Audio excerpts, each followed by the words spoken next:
My name is Jack Ballo. I am the producer and director of the Rohna Classified documentary. And I'm here with my co-producer, Michael, who is here with us. So we have a great panel today of Gold Star families. All three of them have an uncle who was a casualty on the Rohna. And we're going to get started in a minute. What I'll do is just have all of them introduce themselves, say a few words. It's Wood Newton, Glenn Close, Deputy Speaker Ramos, and let them just talk a little bit about their uncles, who were obviously casualties on the Rohna. Deputy Speaker Ramos, would you like to get started? Introduce yourself. Tell us a little bit about Uncle Bill.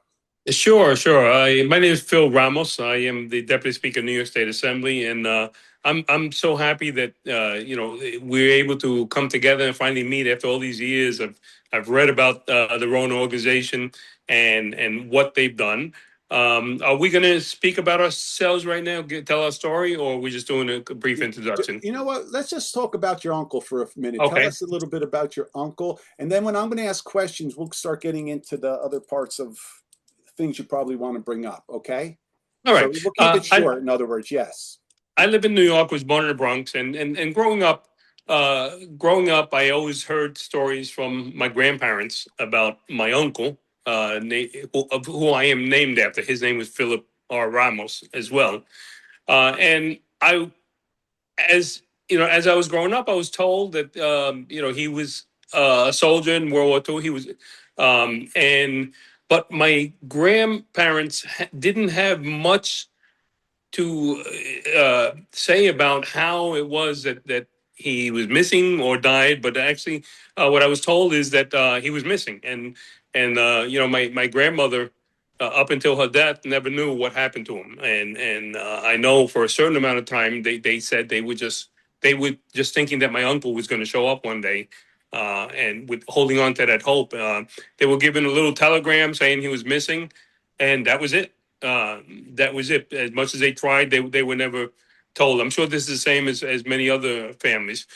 Did I read that he just got married before he left for war? He did.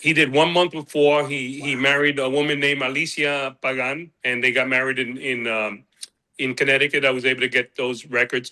So back in the 90s, in the 1990s, when computers were starting to become popular back then, and I got a little program, started doing my genealogy, and started figuring out a little bit about my family and my ancestors. And then I got to my uncle, and I started picking my father's brain about it. And he told me all he had was that he knows that my uncle was on a ship called Rohna. And so I went and searched it on the internet, and it came up with the HMS Rohna. And as I looked, I tried to get more information. I was told it was a British ship. And I ran into a movement by some individuals who were trying to declassify the information about what happened on the Rohna. And I saw the name Mr. Fivet. And I looked on there, and I was a police officer for 20 years before I was an elected official. And at that time, I started to try and find this gentleman, Mr. Fivet, and I managed to connect with him. And he told me the whole story. He was actually in one of the ships that was rescuing, I believe, the survivors of the Rohna. And he told me the whole story. But then my grandparents had both passed away. They passed away without ever knowing what happened to their son. But I was able to piece it all together. And it was at the time that I think they were doing a Freedom of Information Act, and they were doing some legal action to try and get the government to divulge what had happened to everybody in the Rohna. And it was successful. And then thank God, I was able to inform my father about everything that happened. It was a very emotional time for him. I remember, actually, I don't know if you guys have read that first book about the Rohna, where they have the German soldier pilot who actually shot the torpedo. And they were interviewing him. I remember my father infuriated, wanting to find this guy, and we were trying to control him because it was just such an emotional situation for him. And And so, we ended up connecting with other people, and we found out that other people had gone through the same exact thing as we had. After I got elected, 2001. Oh, Hmm. Okay, can you hear me? yeah, we hear you. Did you hear the whole first part of what I said? Yeah. Yeah. Yeah. Yeah. All of it. Yes. Just Okay, got cut good, off good, for the good, last second. good. And so I've been Assemblyman for 24 years, and I wanted to find some way to memorialize, at least, having the opportunity to have our government, our state government, try recognize the sacrifice, and it's just another grain of sand for the families, and for the memories that none of us want those memories to die. We're writing into law a memorial. We're doing a resolution, and together with the Rona members, I believe in April, we're trying to set up a date where we will be passing a resolution. It'll be written into law that's about commemorating the sacrifice of the Rona, the survivors, those who we lost, and those who rescued. So I'm sure there's many similar stories here. That is my story. There's much more, but I'll leave it for the discussion. Okay, that sounds good. Thank you for sharing that. Thank you. Glenn, you want to go next? I will. Can you unmute yourself? Or do I have to do this here? Got it. Can you, You got everybody it. hear Good. me? Yeah, Everybody we hear you fine. So, my mother's only sibling was my Uncle Johnny, and I never knew him, of course. But I think the loss of her brother, her only brother, and the loss of his son for my grandfather especially, really, in ways impacted our family profoundly in the generations that came after. My grandparents never knew how their son died. My mother found out from reading an article in a magazine about the Rona. And I don't know, you probably all know what magazine that could Yeah, have been. American History, John Fevett's story. Right. Was that the first time it had been written about? Yeah, Somebody well, sent it to her. go ahead. And my Uncle Johnny's, what is it? I don't know, don't have all the war, lingo, but whatever unit he was with, when you saw I've read all the books, all three books, I think the three books written about the survivors, the stories of the Yeah. survivors. And at one point, they say the names of the people who perished and where they were on their ship with their unit, and Uncle Johnny was down below in the front, which Yeah, he was in the very, 853rd. yeah, right. That was his unit, and that was where they had the most casualties. Yeah, he was in the worst place. What my mother had to believe was that he died instantly because anything else was too torturous to even think about. I get very emotional thinking about it. My parents, one of my earliest memories, they had a wonderful farm in Connecticut, and with a pond, and by the pond was a cabin that Uncle Johnny had built with my grandfather. And on the other side of the little pond from that little cabin was a memorial that they had put up to honor Uncle Johnny that has a beautiful profile of him in stone. It's in a beautiful piece of slate, and a poem that he wrote when he was 9. So it's still in Connecticut?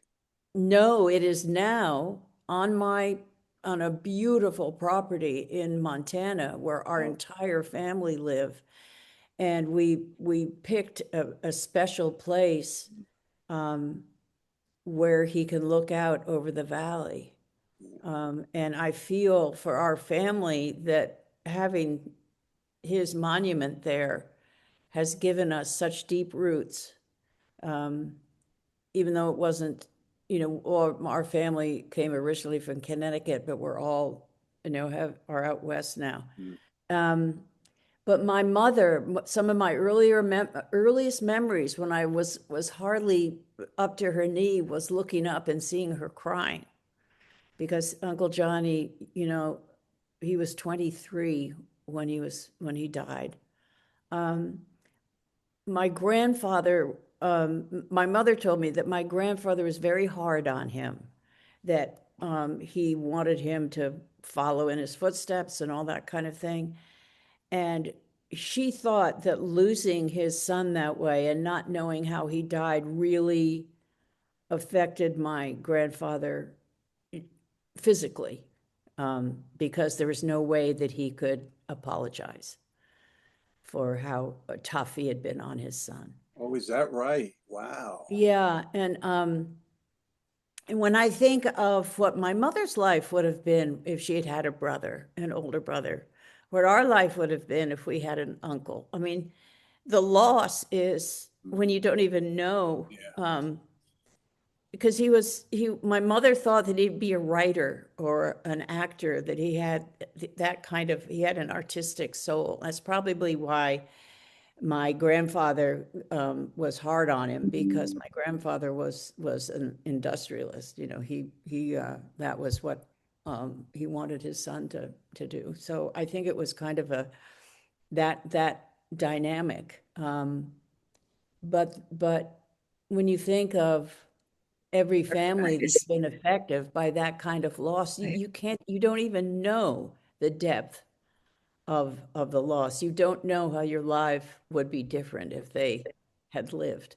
But I think, in our family, there's a hole there that even if you're of a generation that didn't know who that person was, my mother had that sadness in her, you know.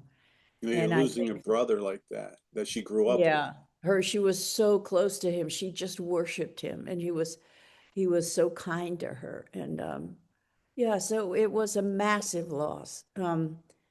Did And Glenn, did and she so go ahead. mhm.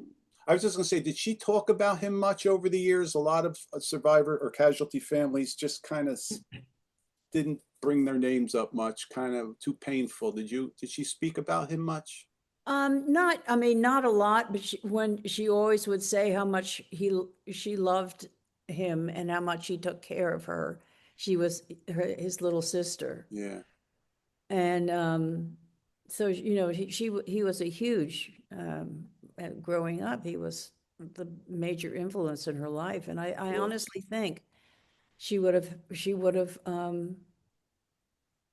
had a different life that had been blessed by his presence, Yeah. because I think he was a special person. Yeah. And Whether you would have had cousins, and the family dynamics would be completely And I'm different. actually named after the woman, the only other woman that I have ever met whose name was Glenn. Um, Uncle Johnny was engaged to her. Oh, you're And so kidding. I'm named after her. They were they were going to get married. They were going to get married. Yeah. Oh, wow. That's So really did you neat. ever stay in touch with her in any way, the family, or did that just kind of My everybody mom go did their own kind of, ways? but not, we never, no, I can't say. She wrote cookbooks. She's not no longer with us, but I remember meeting her. I remember going over to her house. I think she had married someone. She had this wonderful Mhm. dark red hair. But yeah, I always felt very special that I was named after someone that my uncle loved. That is special. Very nice. Wood, do you want to talk a little bit about Uncle Ralph? Oh, before can I just interrupt because Wood has showed a picture. This is my Uncle Johnny. Wow. Cool guy. He was a beautiful man. Yeah. Okay, well, this is my Uncle Ralph. He was one of seven sons. My mother was one of two daughters, and they all ended up being in the service. I think the last survivor was Uncle Max, who he was born after the war, but not no, he was too young to go to the war. But anyway, this picture hung over over the piano in my grandmother's house, and you know, it's really framed beautifully and and all that. My dad told me that he talked to him before he left, and he told my dad that he didn't think he would make it back. Oh, And my dad tried to dismiss that, but also, but he had that whole family has a great sense of humor. And when he left the farm, he jumped the fence instead of going out of the gate. I thought that was pretty interesting. I wrote a song about that, the farm, and about how he jumped the fence.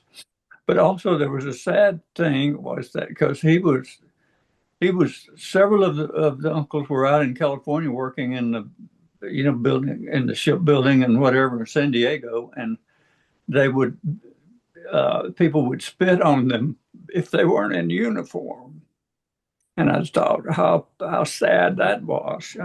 But you know, all of this 8 surviving brothers and sisters had several children, and we've got a wonderful big family. I grew up around all of these, all of my cousins, and they're 2 of them. My last surviving uncle went to the Rohna reunion down in Georgia, and then I didn't get to go to that, but I went to the one in Memphis, and I ended up writing a song that tells a story of the Rohna, and it got recorded for a historical 3-volume set of songs. But my little guitar vocal that's in the end of the movie during the credits is I'm going to put that out on the streaming platform so you can hear it. It's just me finger picking right after I wrote the song, and I co-wrote it with a woman who was involved in the historical album. But that's it about Ralph. He's one of my uncles named one of his sons Ralph, and yes. So everybody knows Wood wrote the song at the end of the doc and performed it at the end of the documentary. You know, where the credits roll and all the names of the casualties. That was Wood Newton's song. And you saw me do it at the Memphis reunion. Yeah, we met in line at the bar at the Memphis reunion, and we were waiting in line, and we started talking, and you said you're going to perform it, and I filmed it. It's on YouTube. We do have a YouTube channel. If you go to our website, rohnaclassified.com, at the very bottom is our social media. Click on YouTube, and you could see him perform it. It was a great reunion, great performance. I'm going to ask some questions, and we'll go around the circle here. What do you remember about when your parents, your grandparents, learned the truth? I mean, did they know nothing? And I don't think they ever knew anything. So they actually knew not. They just received. I think they got the KIA telegram and the MIA, missing in action, because missing in action. And I don't think his body came up. And by the way, I wanted to say, after college, I took a 4.5-month solo tour of Europe, and I went down into Morocco and stayed 2.5 months down there, and then I traveled across Algeria to Tunisia, and really? Ship over to Palermo. But I've learned that there is a cemetery for the killed in action there in memorial. Yeah. Is it in? I thought it was in Tunis, but is it in Tunisia? But is it in there, or is it in Algeria? Yeah, it is. I think it is. In Egypt. Yeah. Yeah. So, how about Deputy Speaker? I know we all talked on. Everybody hit on it, but let's just touch it again. When your grandparents actually did not know how your uncle died, he never learned anything. They did not. My father found out when I found out in the 90s, and as I said, his reaction was he first off, after telling him, it it seemed to be like a period of mourning, like it had just happened again. I know he was he was very contemplative about the situation, but at first his first reaction is he was infuriated, and we actually had to control him. He wanted to go to Germany and get this guy. Apparently that person was still alive, and when the first book was written, and that was the reaction. But it was, I believe, a roller coaster of emotions. We all, and I got to tell you something else, that after I saw this effort, and now meeting all the families here, I think we all, I can speak for everybody, we all feel a sense of kinship. In that Absolutely. Yeah. we've gone through something together. We know what our families have gone through, and we feel a sense of obligation to honor them. My uncle, as well as all your family members. I mean, they gave their lives so that we can continue ours. Mhm. And I know that's what drives all our motivation to keep this alive. Yeah. We received hundreds of emails over the years from families, and every email's the same, just has a different name. Mm. All of us, I should say, my wife's family anyway, have gone through the same thing. Glenn, did you also have that same situation where your grandparents, they didn't know anything? You already said that. What did you see from that? How did they react? Did they? Well, my grandfather died when I was too young. I didn't know, but it was my mother that told me that he was literally, his heart was broken, Mm. and he died of a heart attack. Yeah. But I think it broke his heart. But to not know how your child has perished is probably one of the most acute tortures anyone can go through. Mm. And to think that they lived with it, as did my mother, is almost it's hard to even imagine. But I think I always was acutely aware that Uncle Johnny's loss was changed her. Yeah. Yeah, absolutely. And it would So have my father, he was only 16 at the time, and he tells me that at that time he just wanted to go to war, and he tried to enlist, and he actually presented some false documents because you couldn't enlist at 16 at that time, and they were gonna accept him only that he had a ruptured eardrum, and they wouldn't permit him to be on there. So he ended up becoming a merchant marine. And he actually transported troops himself on these ships, and so he was in the mix of it all. But again, it was just a sense of, he knew he died, and he knew that who was involved in the war, and he just wanted to do something. And but it's just so sad that it left an emptiness in him, not knowing, and as well as everybody else in my family. Do you know that we've received a lot of documents and letters from families too, and a lot of families who wouldn't take that for an answer and continued to write letters and called the War Department and demanded. They started getting little pieces of information in letterhead from the War Department. Now, my wife's family did not, like your families, just received the 2 notices, missing in action and the death notice, and that was it.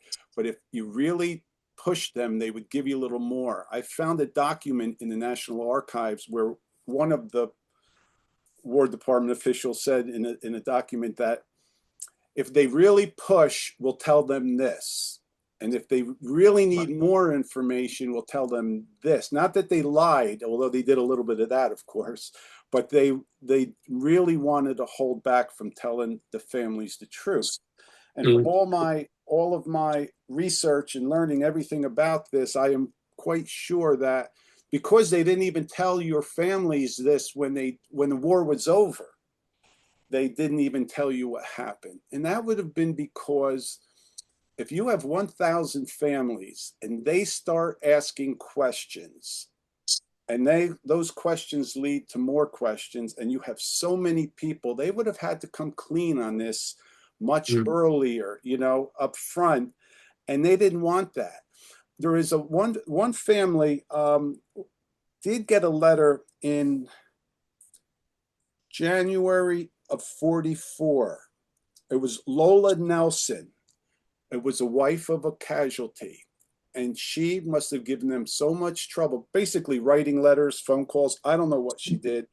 She did get in January of 44 a letter that explained exactly what happened truthfully, the whole story about the Rona, the glide bomb, the location. So it makes you wonder, why couldn't they send out 1,000 of those letters out to all of these your grandparents and and bring some peace to their lives and you know, understanding, and let them at least know what happened. But they didn't, for obvious reasons, and that was to make sure that as much of the conditions of the ship and all of the things that took place, all of the problems didn't get out to the public too quickly. And now you know, and that's how it ended up happening. I understood, of course, when you read about the terrible conditions of the ship and all, you know, the tragedy of the life preservers and everything. But also I thought that it was also one of the first guided missiles. It was one of the want that first information to go out, that the Germans had that capacity. Is that right. correct? Marty, did you just raise your hand? Did you want to jump in on that? Yeah, it was the first guided weapon ever used. It had been used about a number of times, and other ships had been sunk before Rona, but nothing with the casualties that Rona had. But it was certainly a closely guarded secret. They went out of their way to disguise reports. They told journalists, "Don't report what you see if you see one of these things." So they were worried about scaring the Americans and British and Canadians and so forth that were going to be on ships that might be attacked by these things. So it was kept quiet. I think they didn't want to show such a devastating loss at that time. It would have hurt morale. I think that's their initial reason. That's the key word. That was fine Initial, in the beginning, yeah. but you can't. But you can't justify, Right. you know, for decades later, keeping people in the dark. You know.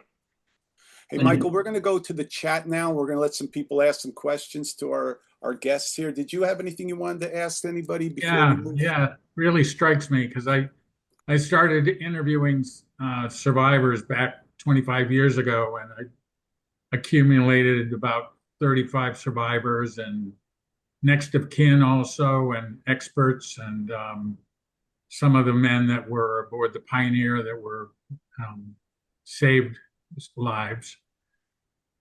And it strikes me that I can hear it in Glenn's voice and Wood's voice and Phil's voice is the sadness that stays there. 80 years doesn't matter. Time just goes by, and that hole in the heart stays there. And Glenn struck me too, because I lost a brother when I was very young, and he was very young, sudden death. And you mentioned what it did to your father. My father died almost a year to the day after my brother from a heart attack. This kind of thing, it's hard to believe, honestly. You'd think the scarring would be the survivors. A lot of them seem to bounce back. Some of them didn't bounce back so well. But how it can affect the family through generations is just amazing to me. You can just hear it in the voice. My dad was a doctor, and I asked him once, is it possible to die from a broken heart? And he said, absolutely. Yeah, I believe it. I think that's what happened to my grandfather. Yeah. I do too. My grandmother lived much longer, but the morning before she died, she said, I saw Arthur, who was my grandfather, and Johnny. They're waiting for me. They were standing at the foot of my bed. Wow. Really? Mm. All right. Well, go ahead and open it up, Jack. Yeah, Barb, do you want to Barb, you getting any questions from Yeah, our I guests? do have a From our- few, but I think I wanted to start with Assemblyman Ramos. And first of all, thank him for all the work that he's done on the resolution to honor the men of the Rona. As a casualty family, it just warms my heart that we're finally going to get some recognition. And now I know, sadly, we had to postpone because of the weather, but do you have any idea what the new date may be? Is the first question. And the second part of the question is, we have a Rona warrior out there. Her name is Catherine Ladnier.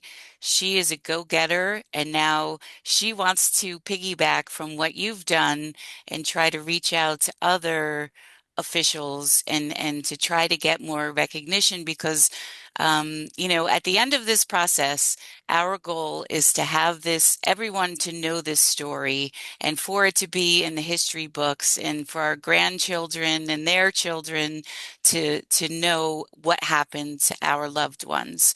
So the question I think is twofold. Do we have a new date? And how do we go about expanding what you've done into other States and other areas. Yeah. Yes. Thank you, Jack. Yeah, so we're looking at April, I believe, right? We're still trying to work out a I'm, date. Is that I'm here, Deputy Speaker. okay? I can answer that Mhm. question. We're looking at May 12th for the May 13th, 12th. and we're talking with the association now on those two potential dates. Thank you. Mhm. Okay. And I'm sorry, what was the second part of your question? And so how do other Oh, people try right. and do what you've done and so that we can get the word out there more? Yes, certainly. I will help you. My contacts, in Congress, and I'll work with the association to reach out. And every state should be honoring them, including in Washington. Well, So let's do it. Let's work on it. Let's work on a strategy to find sponsors in each state and work on Congress. Awesome. Okay, so I there love could that. be, yeah, there could be some interest in other states. I mean, you're associated to the Rona, so you had a special desire to Connection. get this done, but you think that we can do this in other states? Certainly, every state has a legislature has a veterans committee, and it's a smaller group Okay, of assembly persons or state reps that deal with any laws that have to do with veterans. Everything that would be the appropriate place to start in each state, and because all laws, if we did a resolution, it would have to come out of that committee. okay. Very Great. good, very good. All right, Okay. Barb, want to get So, started? yeah, first question from Beth Lloyd for Glenn. So she's curious what the poem said that your 9-year-old uncle at the time. Can you give us any insight to that? Yeah, I can recite it if I hope I don't start crying. It's little seed, have you got a plan to turn into a flower and above the ground stand? Little flower, when you were a seed, why did you turn a flower instead of a weed? Oh person, I cannot tell God's will, but I'm still a little flower on top of a hill. Wow. Oh, Wow. Beautiful. Yeah, wow. thanks, Glenn. Okay, and so another one for you, Glenn. With your Hollywood connections, have you ever considered campaigning for a Rona action movie? Mhm. I That's a haven't good one. I like actually. that one. Yeah. That is from Chelsea Glasgow Hughes. Hello, I see her down there. Yeah, hi, Chelsea. I haven't, to be honest. Would you consider it? Where do we start? Yeah, The right, start would right. be By the way, yeah. this Yeah. is Wood. Well, you know something, we get this story out on PBS National and get some national recognition. We don't know who might see it somewhere. And as long as more and more people learn about the Rona, there's better chances of things like that maybe happening someday. And I was I personally think the books are so powerful. The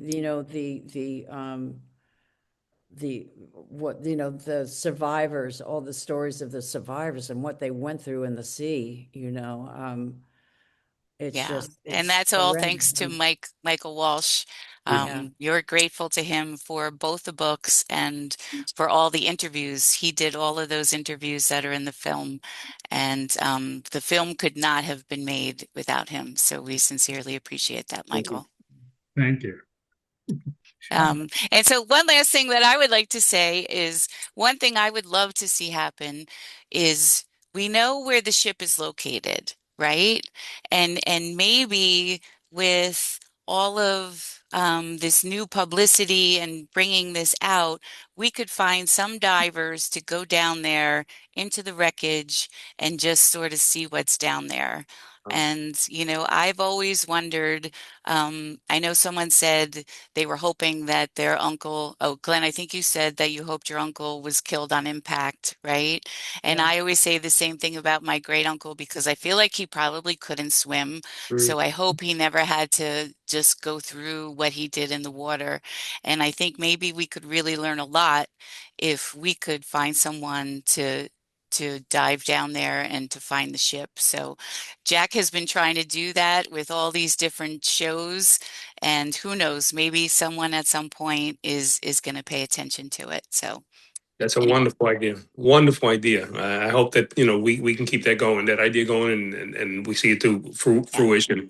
If anybody knows anything about the 422nd Fighter Squadron, that's where my uncle was, and apparently I was told that these squadrons were in certain parts of the ship. They were assigned to that. And I didn't read all the survivor stories, but I would like to know certainly a little more specifics. If anybody has any of you who filmmakers or historians who've been part of this, that would be real helpful for me to complete my personal story. and I think Wood's uncle was also in the 322nd. Jack, am I right? Yes, yes. I haven't Yeah. remember. Yeah, I checked. They're both the same. And Wow. was John Feevett there too? Was that his? I believe so, right, Michael? John That I'm Fever not was. sure of, but you Yeah. I know, don't think so. When I spoke to him, I think he was in another. Yeah, he would have explained that to you, sure. Yeah. Yeah. Well, for the Mm. 853rd, Glenn, there is a really good Facebook page that is run by Jason Markovitz, who is the head of the Rona Association. And he always has some really great information. My great uncle was in the 31st Signal Battalion, but I am part of the 853rd page, and I always find a lot of useful information there and things that I didn't know.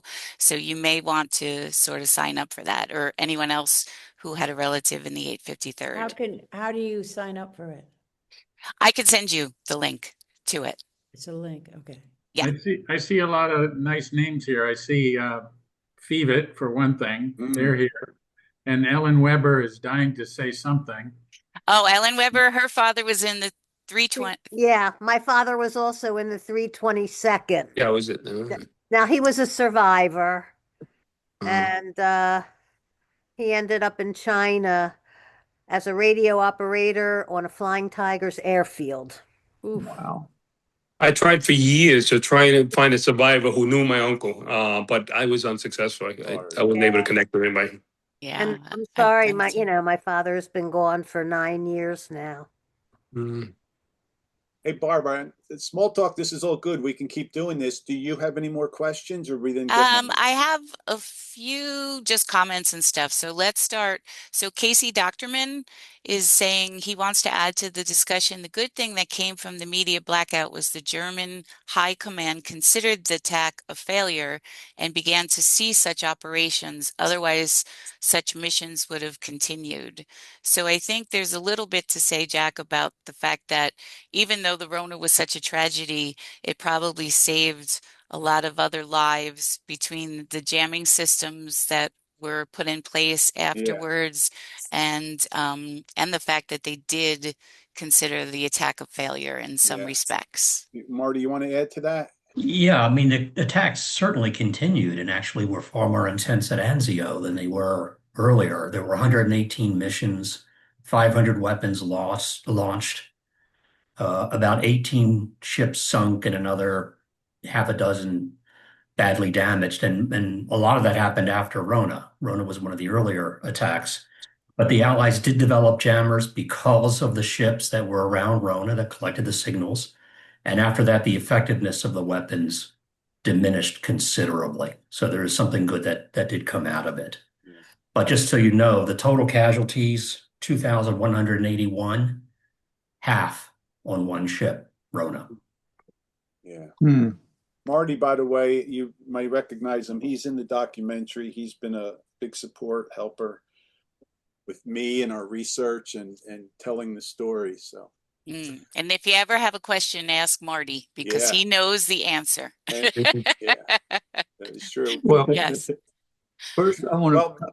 Well, I want. Can I? This is Wood. yeah, open mic here. Go ahead. My comment. First of all, I think this. I love documentaries. I see all the Ken Burns things, and I think this one is an award-winning. It's going to be an award-winning documentary. You know. So, thank you. But Thank I you.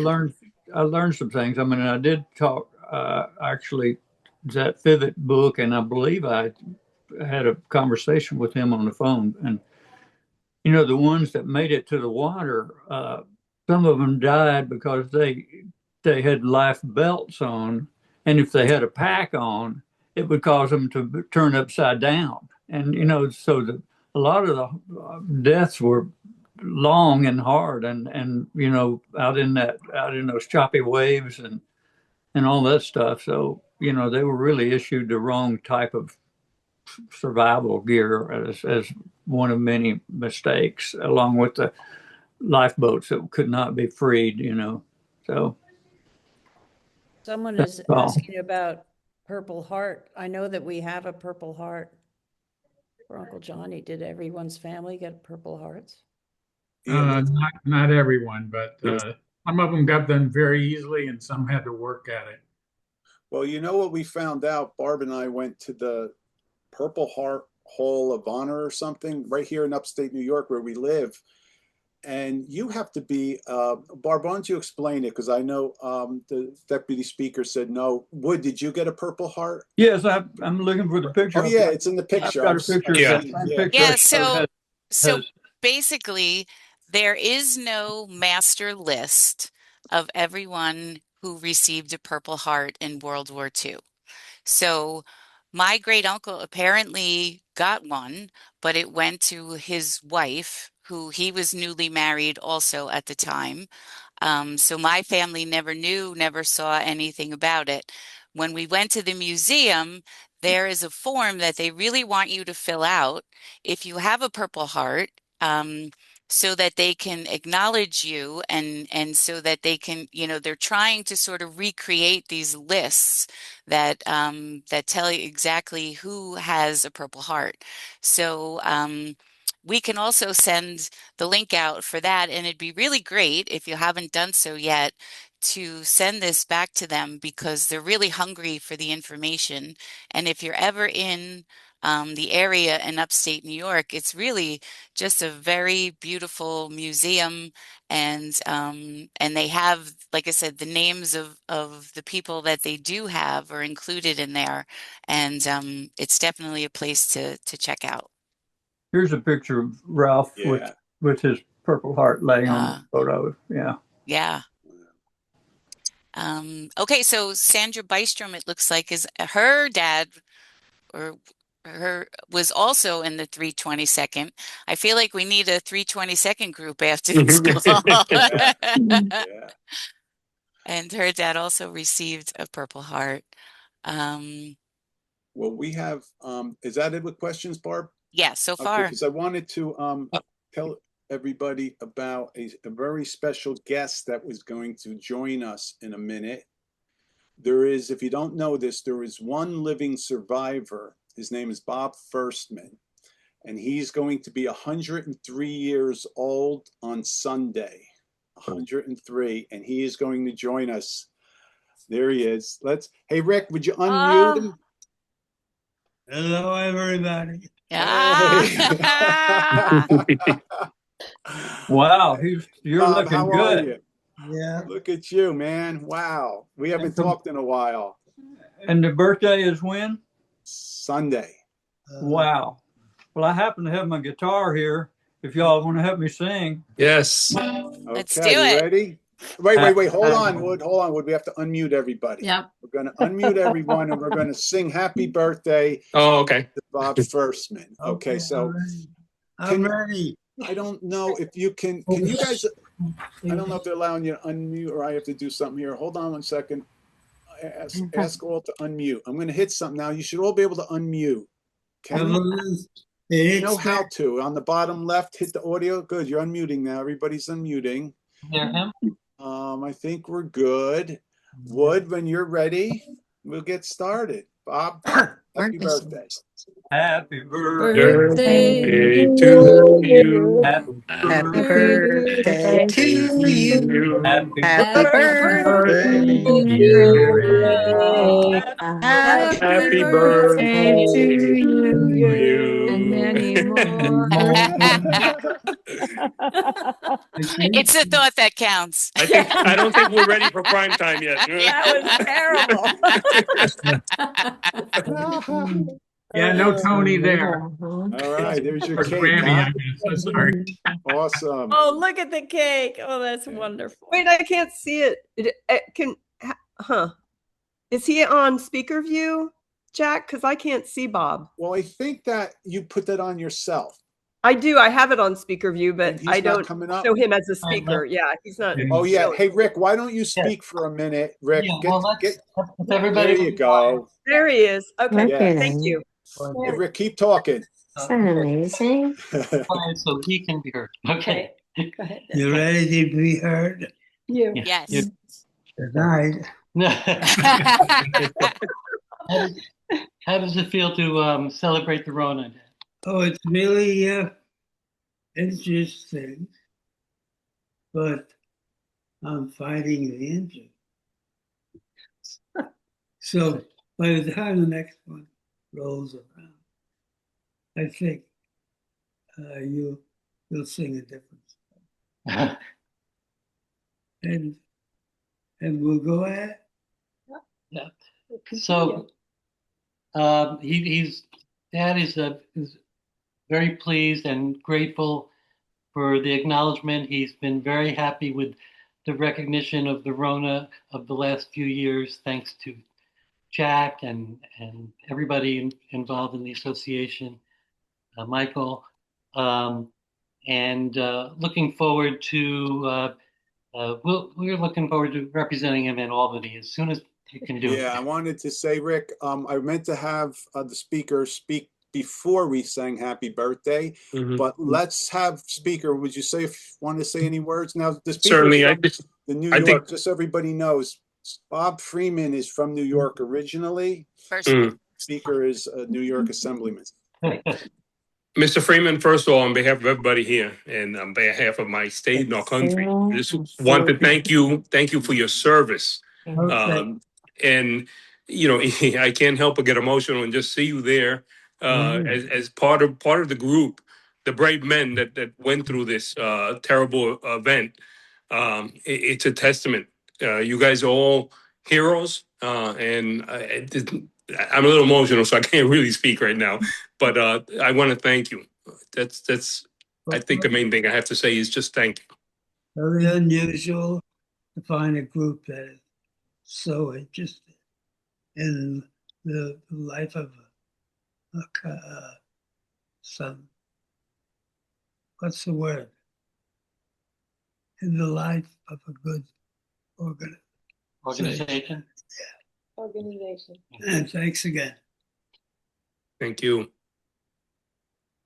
How about a big round of applause? Right? All right. Thank you, Rick. Bob, thank you. It's good to see you again, and we'll stay in touch. God bless you. Thank you, Jack. Yeah. Thank you, everyone. God bless you, Mr. Firstman. Thank you. Thank you, Barb. Thank you. A great story about Bob is that he didn't get involved with the Rona Association at all. He ended up reaching out. His son Rick reached out to me and said, "You know, I know you're making this documentary. My father, he lives in Florida, and he was on the ship. He's a survivor." And I says, "Wow, we didn't know about him." And this is probably 4 years ago or so, I think.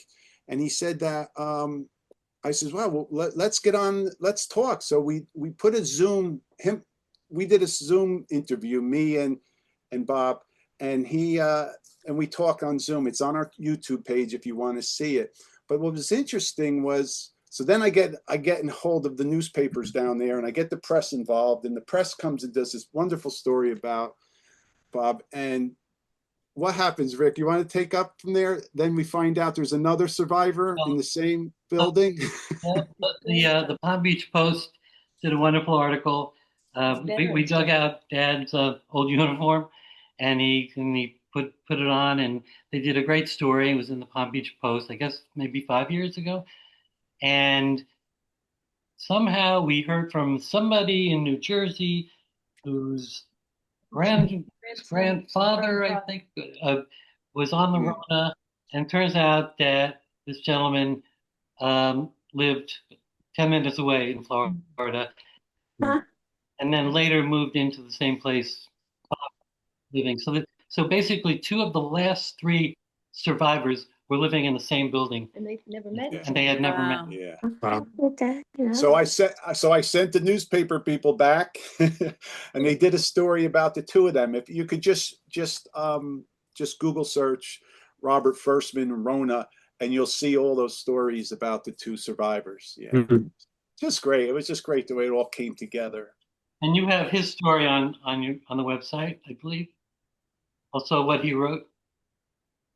It's still there. Oh yeah, we do have things. Yeah, that is true. On our website, I haven't looked at it in so long. That section I'm talking about, there are stories from survivors. Yeah, and did he put one on there? Did you send me one, Rick? And I put it on there. Yeah, and actually, what it was a chapter of his memoir that we published a couple of years after that. So that's kind of how it all started. I told him, why don't you write about your experience? Because I'd heard about this for years.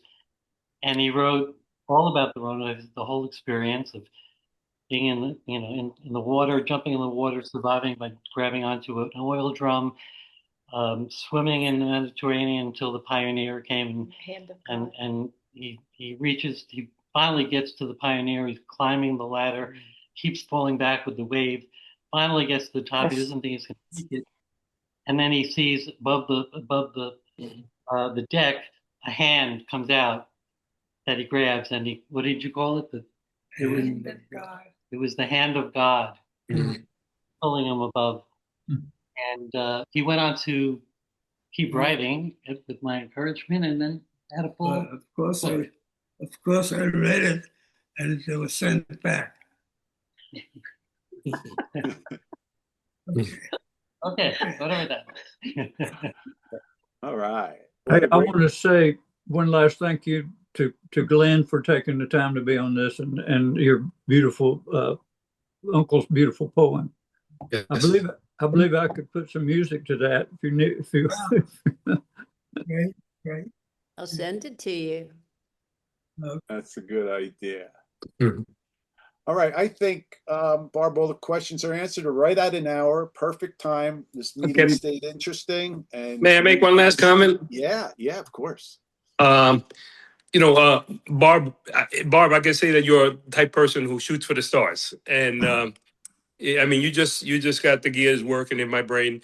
Your idea of trying to get divers out there or some kind of research, there's a way to do that. There's a way that perhaps we can start to figure out a way. And you guys are a nonprofit 501c3, right? Yes. And we have the exact coordinates of where the ship is located, by the way. Well, I mean, the idea is coming up with the government funding for your nonprofit to be able to sponsor this. And we could our nonprofit, unless the Rhone Association has a nonprofit, and I think they gave it up. Our nonprofit is through a fiscal sponsor, so it's someone who handles our funds so that people get right off. So we're not a nonprofit, but maybe we should. Okay. Maybe we'll keep that in mind. See, that never crossed my mind. What you're saying is if we as a nonprofit, we're able to raise the funds through different grants and things. We can go Telling about the doing story. it that way. Yes, telling the story through the movies, the documentaries you guys make, the books, the testimonies, the more awareness. I believe that we could potentially create enough buzz to start raising funds for this project and making everybody aware of our goal, and the mission that this organization is trying to do. I mean, that would be larger than life if we can. If we can get that and try and generate some interest, and again at all levels, different states. If we can get different state assemblymen and senators, and we can get Congress involved, perhaps we can piece together some funding to make this happen. Of course, we would have to know what the price tag is, but at least the seed that Barb planted can give us a goal and to further preserve the memory of the people who pass, and those and their families, our parents and the brothers and sisters of those. They continue to inspire us, and I think that this meeting here might be the birth of the next goal for this organization. I love that Yeah. journey for us. Yeah. I feel very strongly that war, I mean, I think my father's generation, my Uncle Johnny's generation, are why we have our democracy today. But with the loss and what happens when people have to go to war, it has generational effect. And if people could understand the DNA, how bad, I mean, we are a warmongering Yeah. species, but it's really bad for us. Yes. Well, Glenn, in the film, Jack, what was Carl's line, which I thought was wonderful, where he's just said, can't we all just sit down at a table and try to work this out? Because you don't realize that, brothers and fathers are killed through this whole process, and there should be a better way to prevent that. He says it all in a few words. Absolutely. I love that line in the film. Yeah. Well, by the way, Jack, the guy you want to talk to is Dr. James Delgado, formerly of NOAA, and he's now going around and identifying shipwrecks from the Second World War. Okay. Okay. And it sounds outrageous, but I bet you could get the German government to kick a bunch of money in. Yeah.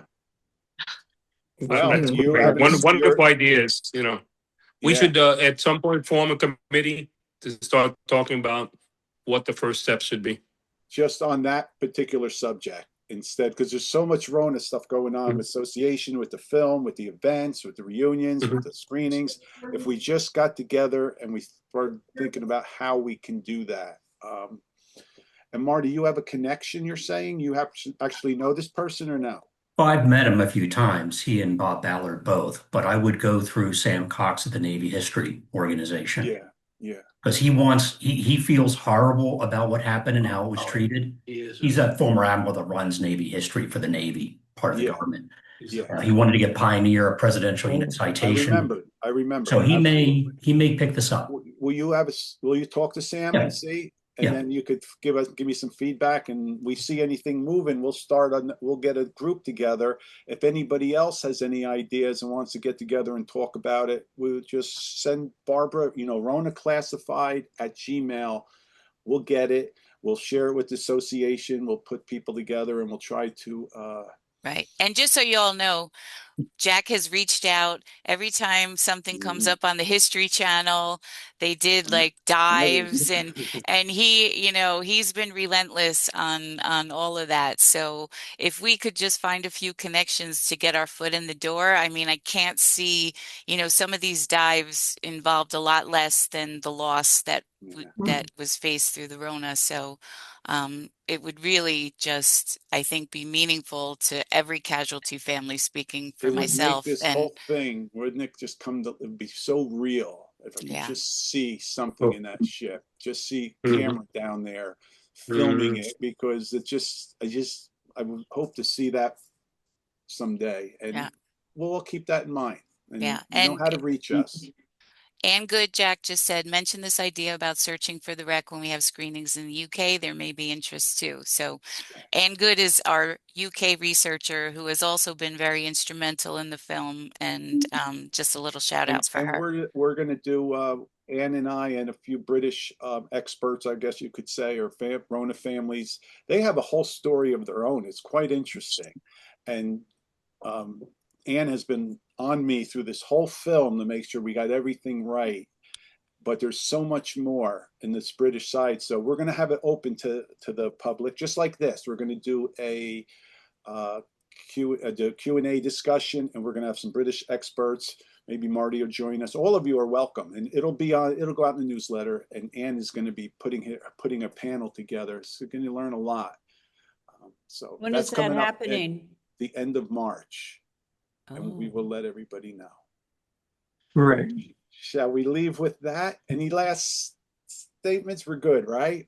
Well, why don't we at least just to end on a friendly note, if we unmute ourselves again, and we could just thank this panel who joined us today. I'm going to just do unmute again, and just say goodbye and thank everyone. And I want to thank you all again. We didn't hear the song. We didn't hear the song. Oh. Oh, it's on the film. What, the Rohna song you're talking about from the Yeah, film? he was going to play. Oh no, he was talking about, I think, Happy Birthday. I don't know if there was. I thought he was going to Hey, do the Wood, Rose you want to song. send us off with the song? What happened off the coast of Africa, November 43, was a well-kept secret in our nation's history.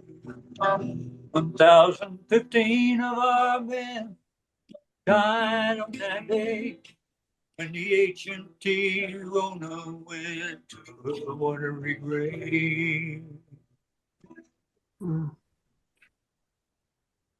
So that's the story in the song. Thank you. Wow. Thank you. Thank Awesome. you. That was great, Wood. That was Thank awesome. you. Thank you so much, Lovely to everyone. meet Thank you, everyone. Glenn. Yes. Wood, thank Much you. so much, appreciated. everyone. Thank you, Glenn. Yeah. Thank Thank you. you. Bye-bye. I'll see everybody soon. Let's do this again. Yes, definitely. Okay. Thanks. Thanks, Great. Jack. You're welcome. Thank you, everybody. Oh, right. bless you, Thanks, Bob. Bob. Thanks, Bob. He wears his Rona hat proudly. Yep. All right. Oh. Oh. And I just display it. Happy birthday. Happy birthday. Yeah, have a great day, Happy Sunday. birthday. And thank you. Thank you, everybody. All right. Thank you. Thank Okay, you. we shall sign off. Take care. Okay. Bye. Bye. Bye.